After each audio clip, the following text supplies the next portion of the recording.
Hello. Today I'm going to just do a short review of the movie Wonder Woman. I'm going to talk about a couple things that really stood out to me in this film. So first, let's get the dumb stuff out of the way. This video is just a long series of spoilers. So if you don't want me to spoil it for you and you haven't seen it yet, go away because I'm just going to ruin a lot for you. So first, I'm going to just talk about the plot points which I don't like. And the things which upset me most in movies are things within the plot that don't make sense.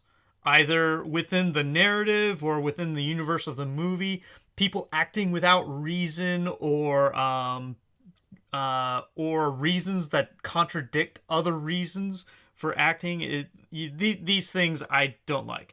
So here's a couple of examples from the movie Wonder Woman. First, there's a lot of missing plot points, especially between when Wonder Woman and her trusty sidekick leave London to go to the German lines, and they just charge right out. No intel, no directive, no nothing, no intelligent guesstimation of where to go. They don't have any of that. But they just charge out, go to the front lines, and just look for ways to get through without any direction whatsoever. Then, on a whim, Wonder Woman jumps out of the trenches and charges the German line and crashes right through it and takes the town. Yay, they're liberated because Wonder Woman is wonderful. I get that. I can go there. What I don't like is that when they call up their headquarters and they try to ask, "Hey, where do we go now?" The little lady on the other end says, "Oh, you're in luck. The main enemy base is right next to you. You picked a miraculously good place to randomly smash through German lines. Oh, and it just so happens that all the main bad guys and their new ultimate world-ending weapon will be right there when you show up." Okay, I hate that. That's too many stars aligning right on that point. It makes no sense. And these are the things that annoy me. Now, the saving grace is that this movie was just so blatant about it that I almost think they were making a parody of it. If that's the case, then okay, it needs to be funnier. Another thing that bugged me about this movie, and bugs me about movies in general, is when unnecessary things happen. So the thing I'm thinking about is the death of Chris Pine's character. Okay, so the scene is it's the end of the movie. It's the moral climax is going on, the ending fight scene and all that, and what Chris's character is doing is taking control of this plane that has a giant gas bomb in the back, and it's his job to stop this giant gas bomb from getting to London before it blows up and kills a lot of people. And it's on a timer, so it's like, oh, we gotta do this now. Just killing the pilot's not gonna work. So, okay, he gets on the plane, he gets control of it, whatever. And then he blows it up. Just right there on the spot. That makes no sense, okay? He's got hours of flight time between him and at the mega bomb base, and then flying all the way to London. That's not a short flight. That's a pretty long flight. And Chris was flying, okay? In a world of hand grenades, parachutes, places to land like water, roads, fields, and a timer that he has a long time to disconnect, the best idea he could come up with was immediate explosive suicide. It made no sense and it bugged me. Okay, so that's that. These are the things that annoy me in movies, and these are the things that I will probably talk about in the future. Now, things that I liked. So, the bad guy. The bad guy was excellent, okay? David Thewlis, he did a great job of playing Ares, the ancient god, the antagonist of the movie. And spoiler, turns out that he's the British Prime Minister. I really liked that plot twist. I enjoyed it. It was very interesting. Now, brace yourself, okay? Because Christian philosophy is incoming. The character of Ares, if you remember the movie, you remember what he was like, what his motivations were. That character comes very, very close to who I imagine Lucifer, Satan, the devil, the ancient serpent, etc., whatever you may call him. That's what I imagine he's like. Okay, just whispering bad ideas into our heads and watching us act on them without much effort on his part. Okay? I could also see this being as a sort of sensible reason for why he, a good angel, would fall and turn against God. I mean, picture this. Before the creation of the world, God's in his throne room, Lucifer is his right-hand man, and God says, I'm going to make the cosmos. And Lucifer says, cool beans. And God says, and it will be inhabited by beings that will hate me and each other and do horrible things to each other and overthrow me as their king, but I'm going to love them anyway. And Lucifer turns around and says, the fuck? And then 2 panels later in this comic book story, there was a war in heaven. Okay, I can see that. I can see that happening. Now, I'm not saying that that's what happened, but it's plausible to me. Now, this is just me thinking, and this is why I call it Christian philosophy. But that's what's going on. And so I really enjoyed the character of Ares, and if you want to look a little bit into what I think Satan is like, look at that guy. And if you want to argue with me, that's fine too. I look forward to it. So, that's the bad guy, and I think they did a really good job with him. Now, I think that this movie also did a good job laying out the several diagnoses of what is wrong with the human condition.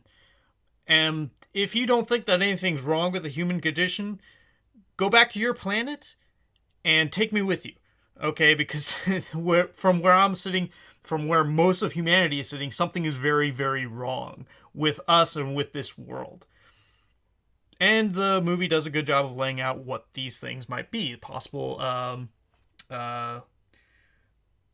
solutions to this problem. So, the movie begins with a naive view that says nothing is wrong with the human condition and that all the evil that exists in the world, all the war, all the conflict, all the other things that go wrong, they're all Ares' fault.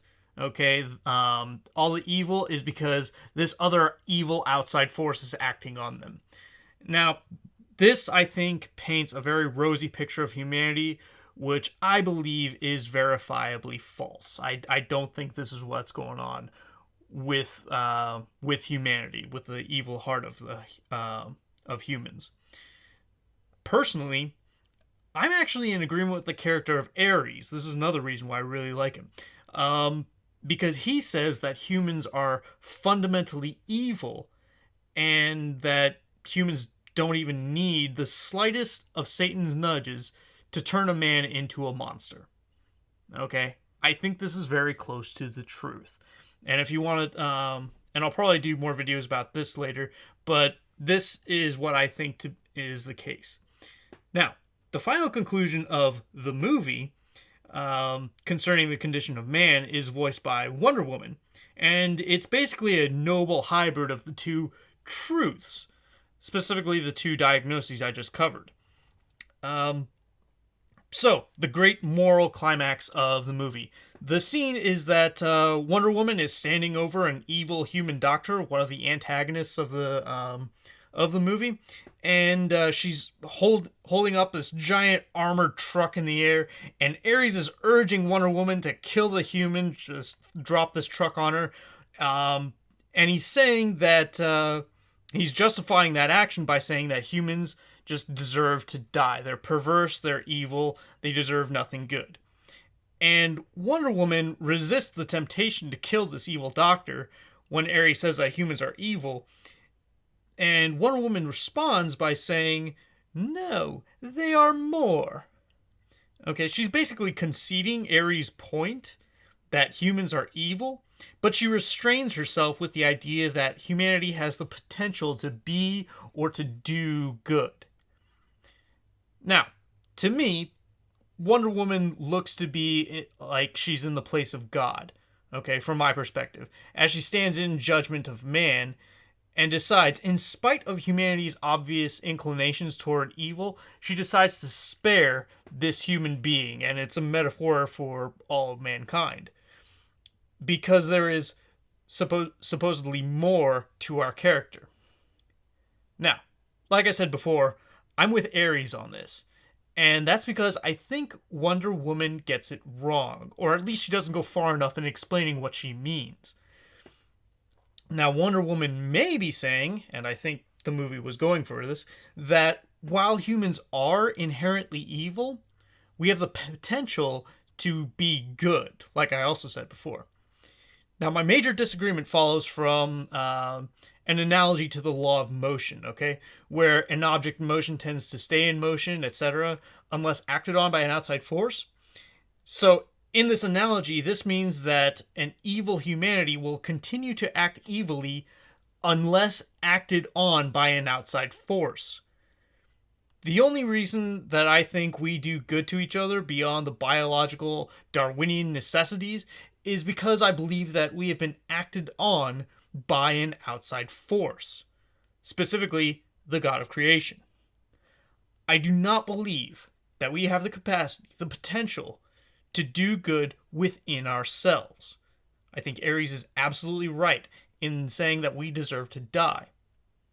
The amazing thing about God is that he postpones his ultimate judgment.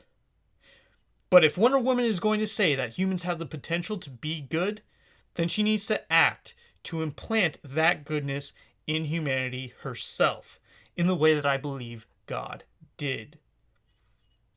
Thank you for watching. I hope you enjoyed this. I hope I teased your brain, and I hope that you come to know how much Christ has acted on you.